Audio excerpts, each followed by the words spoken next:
Welcome to this video. I've got an absolute treat for you today. This is a veritable smorgasbord of A-list two-person tunnel tents, and these tents represent some of the best of their type, and I wanted to show you in this video the versatility of the tunnel tent and the different types that it comes in, so you can help to decide which one's right for you. So what we have is the Hilleberg Kaitum 3, and in this video I'm going to be telling you about possible alternatives for some of these tents, but this tent represents a really large winter four-season do-anything tent. I've used the Kaitum 3 because for winter you want that little bit of a generous kind of extra space. We've got an extra pole in the middle, so we could call it a long modified tunnel, and this is actually in the sleeping area, so it gives extra reinforcement to that place.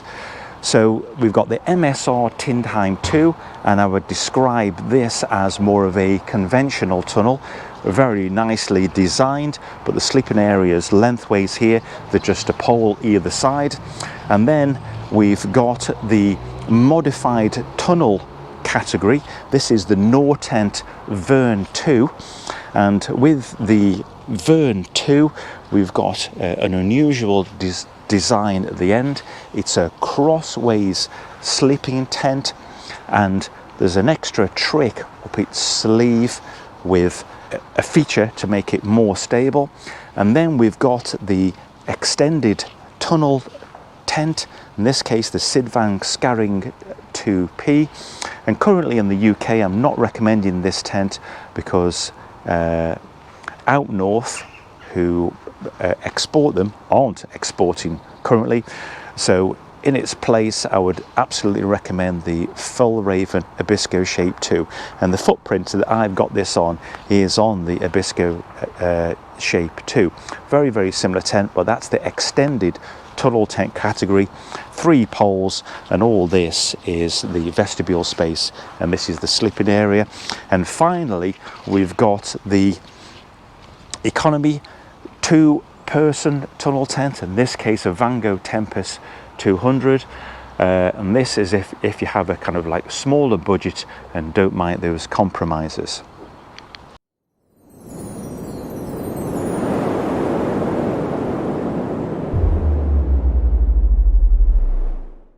So in this video I'm going to talk about external features, vestibule features. Can you get a jacket off inside there? Can you cook, store your equipment?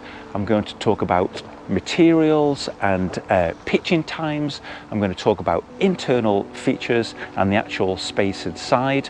I'm going inside, and I'll put that at the end because I know it's a little bit nerdy, the pack size and weight, and we'll sum up with a final decision on if you could have one tent of all of these, which one would you have? And if you could have 2 tents, which one would you have? And if you had all of these, which one would you sell? So all of these tents are orientated into the 4 to 3 season category. We've got a tent here and a tent here that are solidly 4 season. The MSR Tindheim is quoted as being 3 season. The Sydvang, I would say 3 to 4, and the Tempest at 3 season. And I think, tell me if you disagree, that this kind of tent is right on the money for British conditions. So rarely do we have absolute crazy conditions, except for in the uplands in the winter, when things can be extremely challenging. But on average use we're going to have kind of like wind and rain typically. So all of these tents are very capable of withstanding wind. Okay, let's go on to talk about some alternatives to these tents, and I would very much like to know in the comments below what some of your alternatives are that you'd suggest. Well, straight away with the Hilleberg Kaitum 3, it would be the Hilleberg Kaitum 3. That's their heavier duty black label model, and from other manufacturers the Hell Sports Spitsbergen 3 is worth a look at. With the conventional tunnel type, there's a whole host there. If you want to go lighter, you could have a look at the Vango Xenon, the Full Raven Abisko Light 2, or the Hilleberg Namach 2, which this tent's very, very similar to.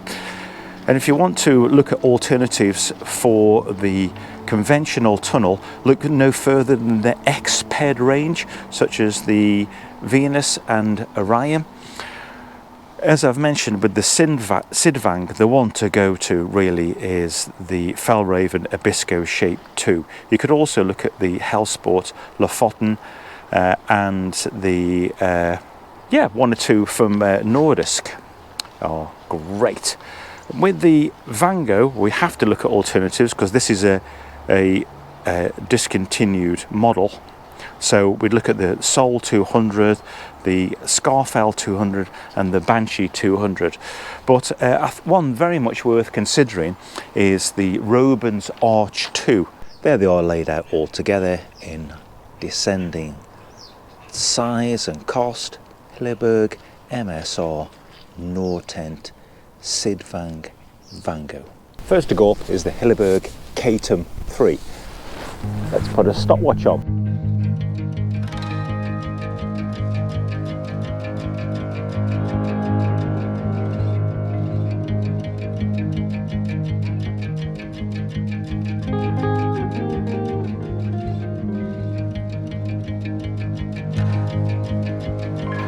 Right, that in its basic form took a mere 8 minutes.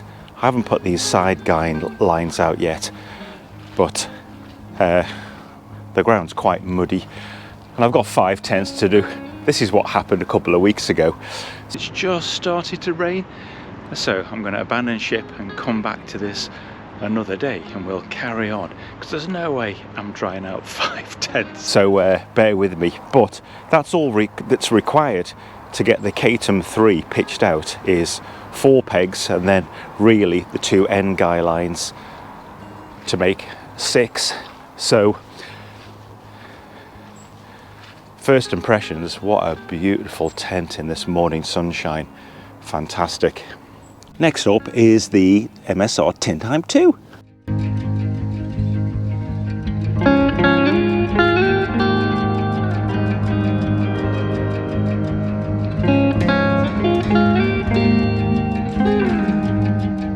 I think these would be with an experienced pair would be a similar pitch time for both, around 8 minutes to 9 minutes each one to get right.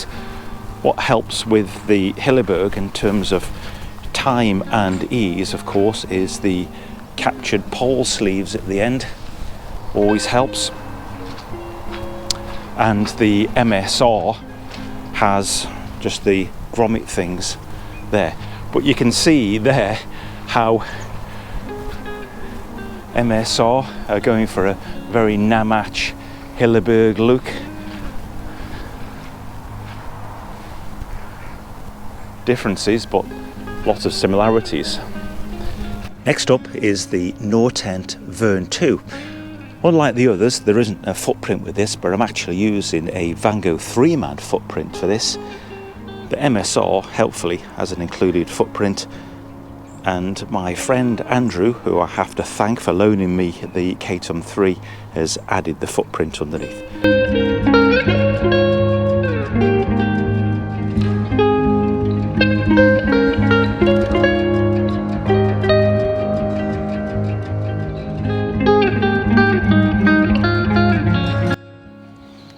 Okay, that's just a few seconds over 6 minutes for the Nortent. Absolutely no problem. And of course, all of these tents I'm not pitching in kind of wind mode, and I'm using other spare pegs that I have just to try and minimize the mud. We've had a lot of rain in the UK recently, and this is the first chance I had for a month to do this video. and the ground's kind of like sodden. I've got a lot of tent cleaning and drying to do afterwards, so please like and subscribe for bringing you this video. Okay, next up is the Sydvang Skaring 2P.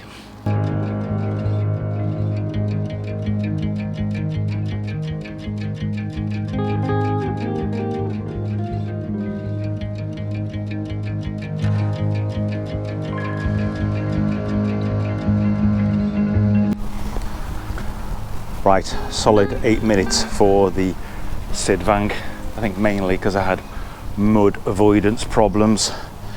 It's an absolute quagmire out here, and everything that touches the tents is getting caked in brown slime.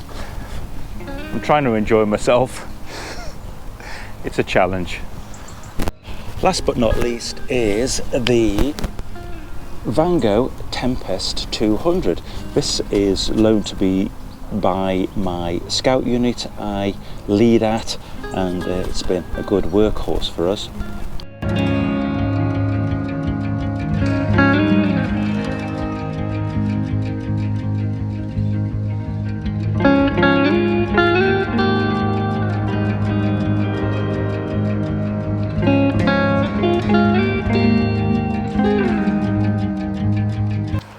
Right, there's the Vango up.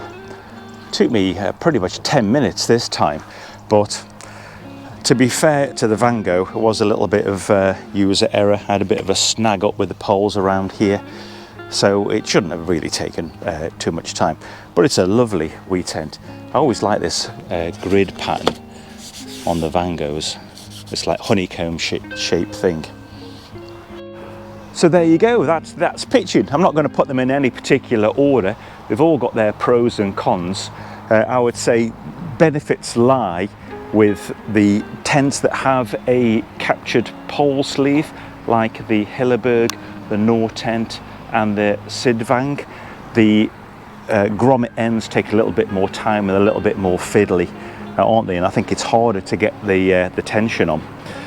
Right, let's talk about external features. First up, the Hilleberg Kaitum 3. It comes with a V-peg DAC. Some say it's a little bit small for the size of the tent.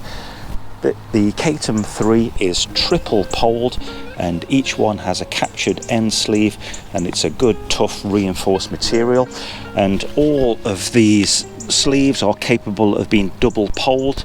The cup there is generous enough to take the pole, and on each point there's a high and low guy point that goes onto one guy line. And this is a completely symmetrical tent. That is, there's a vestibule this side and a vestibule the other side that's exactly the same. So the center pole is a little bit larger with two equal poles either end. And of course it has a big footprint, but you can't have that space without the footprint. And it's a true four-season tent because it reaches right down to the ground. There's massive vents at each end. I'm not sure if on the more modern versions this has actually got a mesh inside, which of course I think would be pretty important. If anybody has the answer to that, please let me know. And a fantastic feature with these tents is you can roll back this whole end of the tent for massive ventilation. I'm not going to do that today, but you get the drift. So Andy had a little bit of a problem with this tent. You can see it being it's being repaired. They had an altercation with some wind and a barbed wire fence apparently at one point. So all of these tents rely on putting a significant amount of tension through these endpoints, and with the Hilleberg these are very well reinforced and metal buckles, whether you like those or not. The MSR comes with these Y pegs. They're a little bit longer, a little bit uncomfortable to use on your hand. It's just two poles and you sleep lengthways in this tent. The MSR Tindheim tries to get away from side flapping with this peg point here at the side, which is a really great feature. Doesn't eliminate it entirely, but that's still quite a long space there between poles. There's just 2 poles. The pole sleeves are a little snug and I think doubled up on this material, but quite a struggle to get through.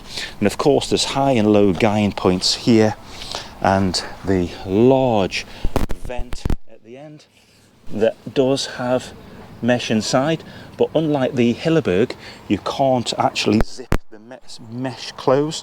There's not a separate flap for that, but it's a lovely tent. I find it a little bit difficult, something about the geometry, to get a lot of tension on the top fly, but there is a top guy point here that really helps with that. Did I mention outer materials? The Hilleberg is 30D, called Curlon 1200, and it's a red label tent. That means for most conditions other than absolute extreme conditions, and it's triple siliconized on both sides, whereas the MSR is also 30D but PU coated on the back. And whilst it's the same kind of ripstop weight material, siliconizing puts a significantly greater strength on the material. But of course it does mean it sags and stretches a little bit in the wet, whereas PU doesn't tend to. Before I forget, the Nortent Vern 2 is 20D nylon, and I believe double siliconized on both sides. The pegs are this reinforced branded Nortent, painful to put in with your hands, not as bad as the MSR, and reinforced with these little ribs. So we're starting to get onto a kind of like a type of tent that tries to mitigate some of the problems with the side flapping there. It is single poled with a heavily reinforced sleeve with a captured pole end at the other end. At the moment there's a single cup at the bottom here, but I've tried it and it's easily capable of taking 2 poles. And watch this space, because Nortent are developing for this, for the Vern 2 and the Vern 1, a method of being able to double pole it, which should be relatively simple really, because all it needs is an extra basket or larger basket on the end. So again, there's high and low guy points, and the end of the tent is somewhat different with this ventilated triangle at the end here. It's a very, very solid structure, and that helps to do away with some of the weakness of this type of tent, that you have a large component here that can easily bow in the wind, significantly reducing your vestibule space, whereas this tends to keep its structure. And again, this is a symmetrical tent with a identical door at both ends. I'll show you what these are for later. This tent has a little trick up its sleeve, and using this, that's for the trick, but you can also guy on that. Aesthetics wise, it's growing on me. This tent blends in beautifully in a kind of like rocky environment. It just looks like a great big rock, whereas I'm sure you will agree that the sand colour of the Hilleberg and the MSR tend to go in a very mixed terrains, but in a mountainous environment the Nortent Vern 2 blends in beautifully. Good reinforced guying points here. Something I would change on these is to have these guy lines a little bit brighter. I really like this storage method for them here. Absolutely excellent. But despite having some little white flecks on, they are a bit kind of like trip prone really. I might put some little kind of X-bed type little flags on them just to make it a little bit more visible. But fabulous, unique type of tent. Now onto the Sydvang, or now the extended tunnel. So we've got the Sydvang pegs in that are a Y shape with a little bit of a twist in them, and we've got 3 poles, but this time from here to here is the sleeping compartment, which again is a long compartment, a little bit vulnerable to the wind. And I would say of all of these tents, this one has the flappiest center section, but it's very well made and there's beautiful tension on that. Again, we've got an extra gang point here. The pole sleeves have an extra sleeve inside, and they've got a captive end on them. There's 2 poles the same size and a larger one in the middle, and it just goes into a basket there, which is really, really good.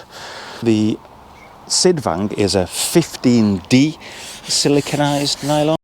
So the Vango is a PU coated nylon. I don't know the denier, but they tend to be pretty heavy duty, around 40. It's got 3 poles that are just into a simple grommet in the end through a short sleeve, and no matter how careful you are, you always seem to get these kind of caught up and snagged in there. There's a short extra pole that covers this vent that's underneath here.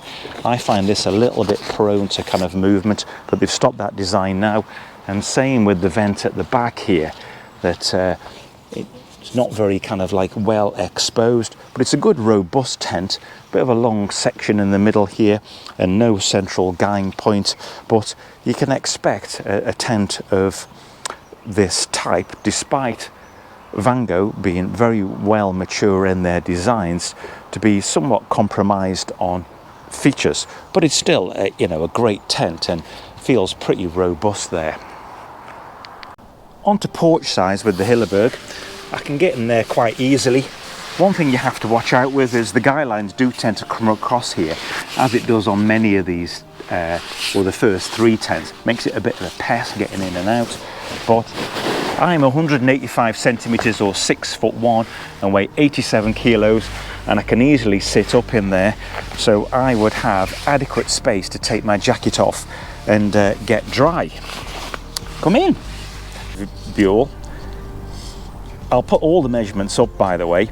This is 110 centimeters, and at its widest point about 140, and the height in here is a meter. I'm just doing these measurements quickly to give you an approximate, but there's plenty of space in here to store your gear and cook. This is the Soto Stormbreaker. More about that. And yeah, there'll be plenty of space to cook in here, store a bag in here, but remember you've got the equal vestibule on the other side, so you could use one for your daily living and the other one for storage, and each could have a separate entrance if you liked on your own little bit. Now the vestibule on the Tindheim 2 does actually feel a little bit more generous. Not much in it, but it's definitely there, and I've got plenty of space to take my jacket off and get changed. But remember, there's only one vestibule and one door in this tent. Having said that, I've easily got space to cook. I wouldn't cook in that particular spot because, just like the Hilleberg, when the wind's on, this type of tent has a tendency to drop in the wind. But we've got a good amount of space. So that there is 1.20 meters, just over 1 meter high, and the width in here is 165, measuring it very quickly. So yeah, a bit of a bigger vestibule, but you've just got one. You've got to do everything in this side. Right, vestibules on the Nortent, we've got 2. And this tent is the king of vestibules size. Absolutely enormous. So, have I got space to take the jacket off? Yes. And some. Sorry, I'm not quite in the vestibule. Have I got space to cook and store equipment? Kind of absolutely. And if you look at my stormy video on this, I'll put a link below. You'll see me kind of getting changed and cooking and everything in this vestibule. This type of vestibule, since it's got the reinforcement pole at the end, it stops this bowing down in the wind. The only thing I would say that maybe detracts from this tent's 4-season capability a little bit is we've got high vents at the door, but these vents here are low, and whilst these are stormproof, if you had a lot of snow accumulating at this height, incidentally this will go down lower down to the ground, but if you had a lot of snow accumulating, this vent would get blocked. The snow wouldn't come in. I've yet to try. Don't try this at home, boys and girls, but this is the Soto Stormbreaker, and I wouldn't hesitate to cook in here. And if I was in a smaller tent, what I would do is light the stove out here, and once it was lit and going properly, I would slide it in on here, and actually do have a bigger tray that I've made for that. And once I was inside, I would know by the laws of physics that this generator was hot, so always the liquid fuel coming out of here will be converted to gas. But there's lots and lots of height in this tent, so don't try this at home, kiddies. But can you light this inside this tent?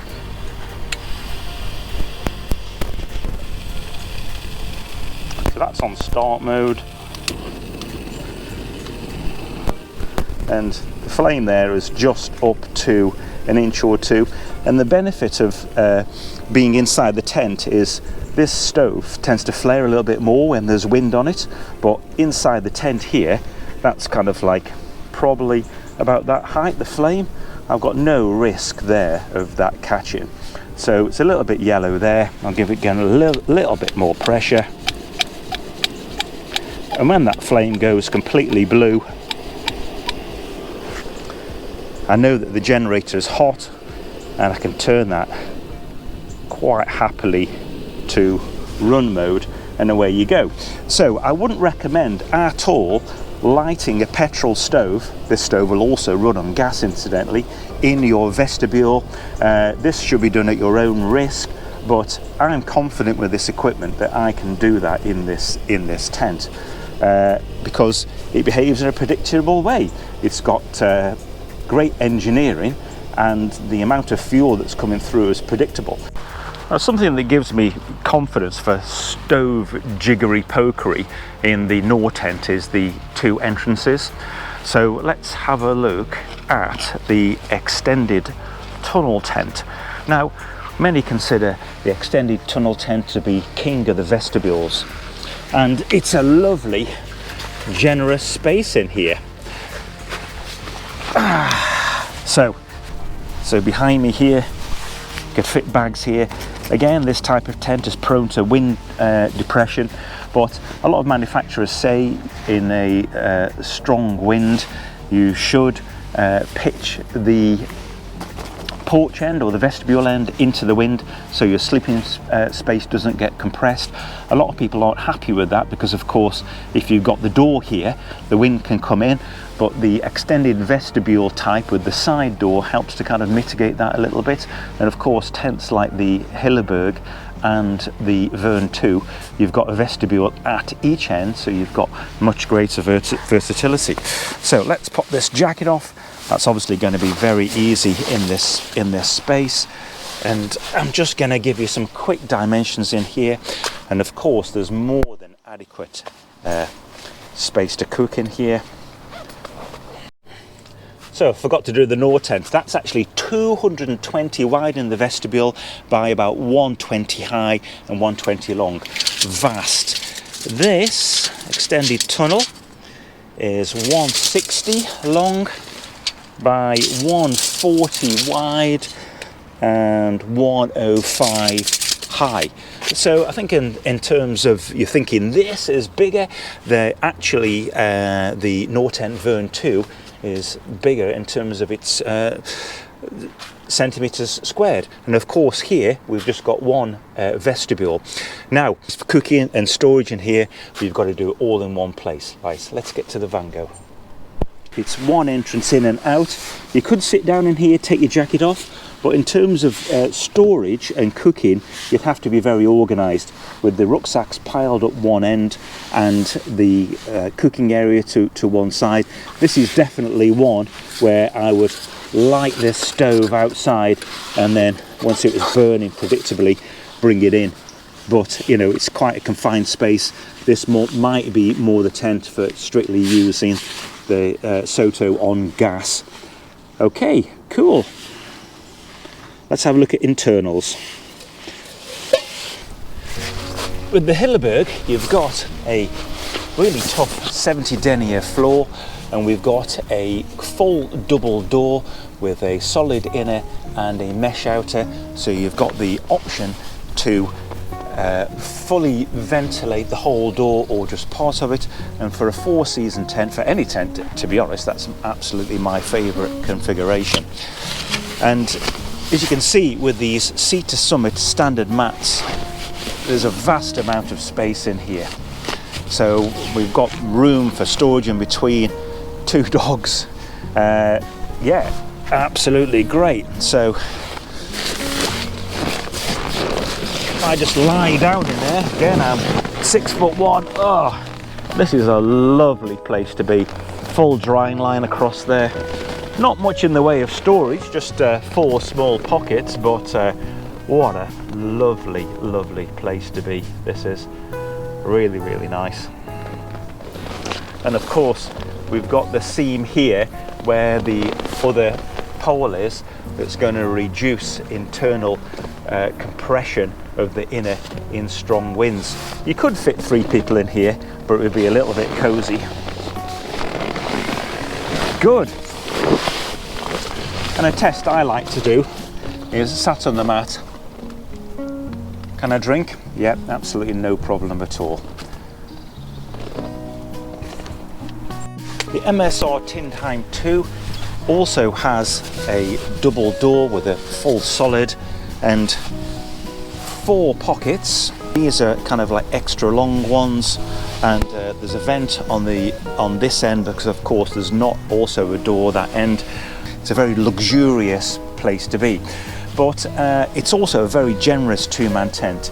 It's 140 wide and that tapers down to 102 at that foot end, and the length of the inner is 2.4 meters. So it's actually longer than the Hilleberg, which is a 3-man tent. So this is definitely, internal space wise, a generous 2-man tent. And that's with both mats inside. Plenty of space to move those around. That's at the head end, and of course you can see the gap at the foot end here. Let's sit on the mat and do the drink test.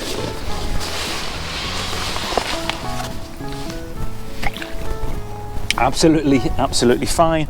And there's me lying down. Nice. I wonder if MSR are going to bring out a 4-season siliconized version of this. But this tent represents great value for money as it is in this configuration. Bulky pack size and a little bit on the heavy side, but great tent. On with the Vern 2. Now, obviously, you can see that this is a side slipping arrangement. You're going to get no compression from the ends. Potentially, you could get wind flappage from the side, but this is a reasonably generous 228 centimeters, I believe. So something slipping lengthwise in between the MSR and the Hilleberg. So there's plenty of space for 2 standard mats here, with some space in between there, and foot and headroom, so 2 people and the dog can fit in here. It's generous on the pockets with 2 pockets in each corner, a drying line loops across the top, and of course a door at each end. So for two people that want their own space, this sort of tent starts to make a little bit more sense, in that you can get out in the night without disturbing the other person, because with the conventional long tunnel tent arrangement, of course you're climbing out kind of like next to them, but with this side you can kind of fiddle with your gear and get out in the night or early morning if you need to, or start breakfast without disturbing the other person. Yeah, great place to be.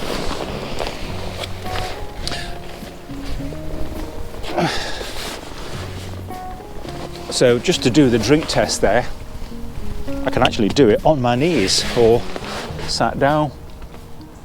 Loads of space. Quite a lightweight in it, and given the choice I would make the bathtub a little tiny bit deeper, but that's just a small thing really. And with all these tents there's kind of like pros and cons, and we'll talk a little bit though about those at the end. But let's go and have a look at the extended tunnel. Right, this is much more kind of like long and tube like. Yep. A little bit lower inside. It's quite a wind-cheating shape if the wind does what you want it to and kind of comes from the end. So at the back here it's 75 centimeters high, here is 95. The width across this point here is 125, and by the door it's 130, and it's got the double door with the mesh inner and a vent that you can close on the outside, but only you can just close the mesh on the inside, that side. Full length drying line inside, and I've installed another drying line in the vestibule. So a little bit more kind of intimate, just two pockets at each side at this end. And you know, for me this was the ultimate roomy tunnel tent, and it is the lightest of them all, but in terms of living space and versatility there are some compromises, but this tent is a very, very popular type. Okay, good. Right, lastly the wee Vango. Right, things are definitely starting to get quite cozy in here. So height wise we've got 85, lengthwise 210, and width at the door is 130. Not bad. So I can do the drink, well, only by twisting my head, a little bit uncomfortable. So here you'll see there starts to become a kind of like compromise for cost and weight. My sleeping bag is going to be hitting the inside of the tent there at the bottom because it tapers down quite severely, but with a low profile tent like this it's going to be somewhat wind cheating. They're good robust tents, and it's a really, really nice tent and a bright place to be inside, but for me as an adult male, kind of for two people, too compromised on space. Right, the all difficult summary. So we've got the Bomber 4-season, heavy at 3.9 kilos, expensive at £1,165, but very roomy and versatile tent. We've been able to bring those porches back. We've got the conventional tunnel, very modern design. Again, quite heavy at around 3 kilos, but generously spaced, but not such high-tech materials. Stability isn't quite up there, and pretty reasonably priced at under £400 in most retailers. So we've got the Nortent Vern 2. Sophisticated tent, and what I would call a hybrid type, and let's not forget its magic trick of the crossing pole. And this is a longitudinal pole that goes right the length of the tent, and it helps to mitigate some of the problems that are inherent with all tunnel tents. It's not an inexpensive tent at around £600, but it's comparable to the Full Raven Abisco Light 2, which currently is at £630, so very, very similarly priced. The extended tunnel tyre's got some great features, quite a vulnerable kind of central section, and of course we've got the economy tent at the end, which is often to be found for around £150, and there's a lot of great tents of this nature. So if you're starting out, you can buy for around 150 up to £200 probably a really reliable tent that'll stand up to most conditions and keep you dry and warm inside. The compromises are going to tend to be for weight will be heavy for the given space. So check out the video that I did on the magic formula.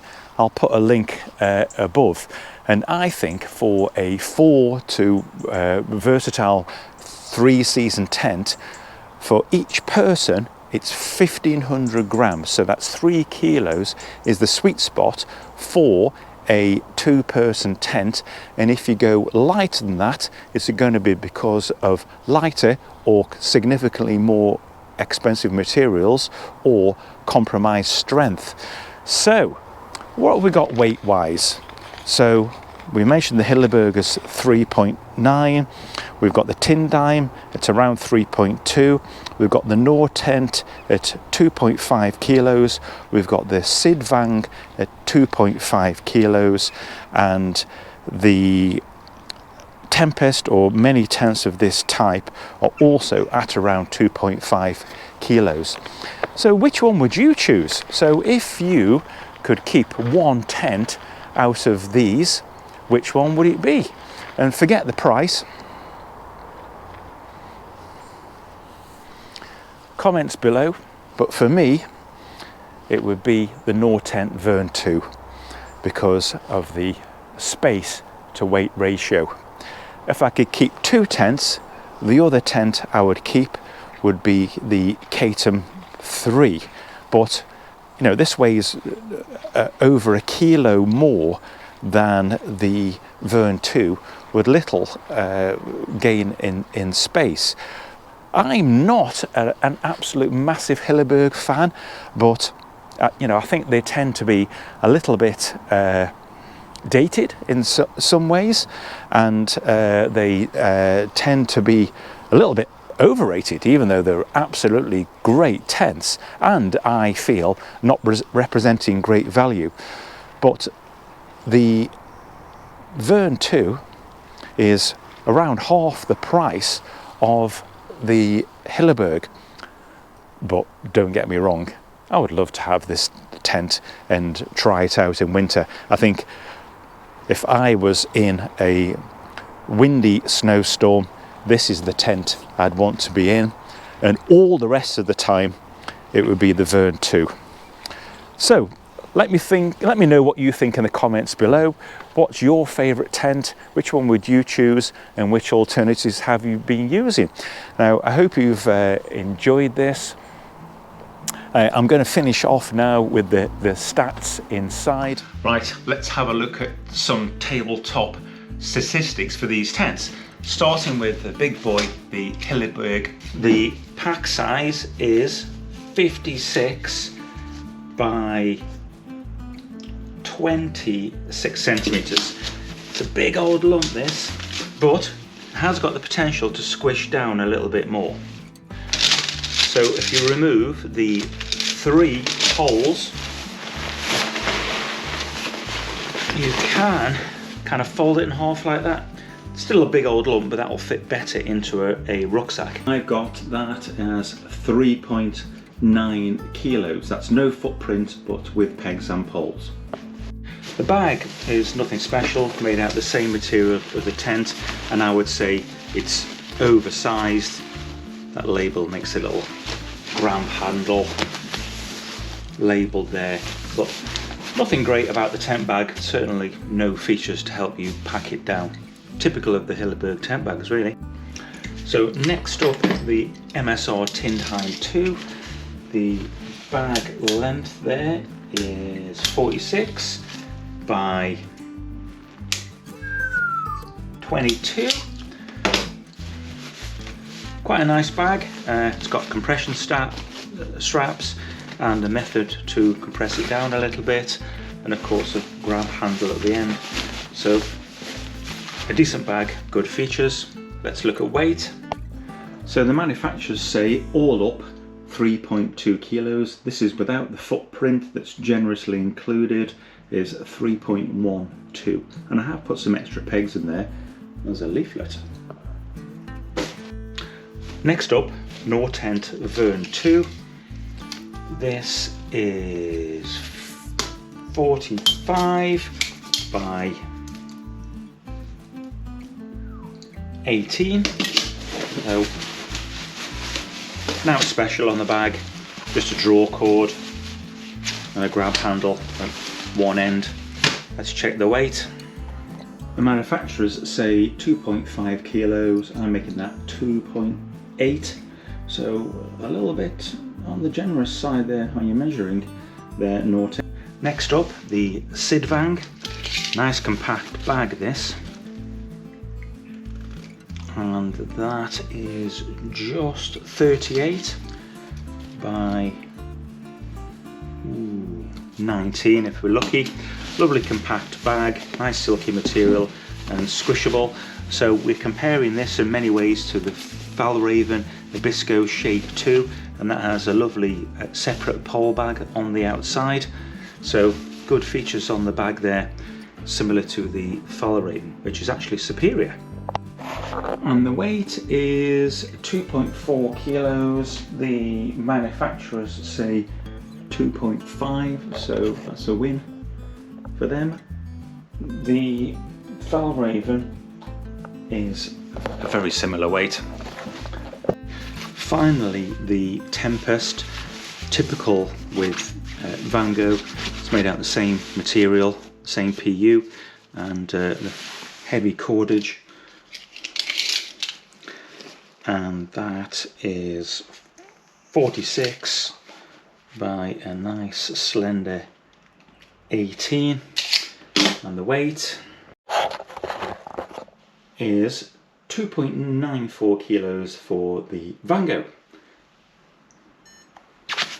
Now for weight, in last place we've got the Hilleberg, but to be fair, this is a storm capable 3-person tent, so we know about its qualities, but it definitely is the heaviest in this battle.